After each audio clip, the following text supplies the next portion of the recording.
در ماه مبارک رمضان روزه میگیرند. ببینید برادران عزیز گرامی، ما الحمدلله در این ساعت ها همه روزدار هستیم.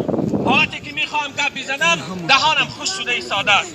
این اشاره به آن میکند که جنت عاشق یکایک ما و شماست، خصوصا استاد ارجمند مرحوم ما که امروز در دهه رحمت خدا جانش نشا گرفت.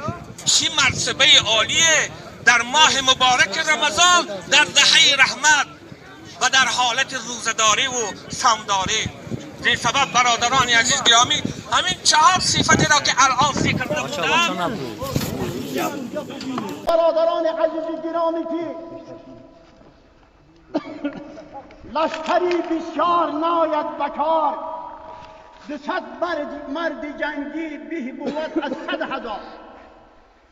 100,000 آدمی ما و شما اگر حاضر در این میدان، در تمام میدان ها اگر توب شویم، یک کاری نیکویی اکی ملا نعمت کرده نمیتوان. سبب من در شما بگویم، در وقتهایی که نافهمیگری، کشفهمیگری، کشامکش در بین ملت بود، این در همین درون کوه برای جامعه، برای خلق، برای حکومت خدمتی فدر رسانیده بدیاد. همینش کفایه های برای ما و شما. دیگه من همینه گفتنی هستم با شما که این کس بیرق برداری اسلام در اصل بود. در وقتهایی که این کس داملا، برادرمان داملا را برای تحصیل علم تربیت کردن، در اون وقتهایی که رهتگری پدر پیسری خود را الف نشان نمیداد،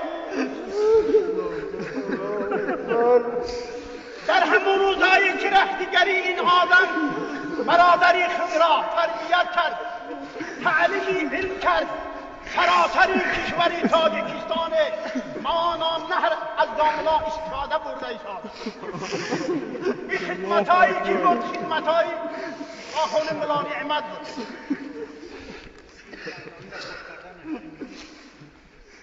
همینه به شما گفتنی هستم برادران عزیز گرامی که اگر من تا بگهد توصیه نیکی‌های و خدمت‌های اکی ملا نعمت در وسیع داملا کنم، این به اخیر نمیرسد. لیکن چند سال مقدم حضرت داملا من روبروی من هستی، هر دومان تنها بودیم، حضرت داملا را من گپ زده بودم.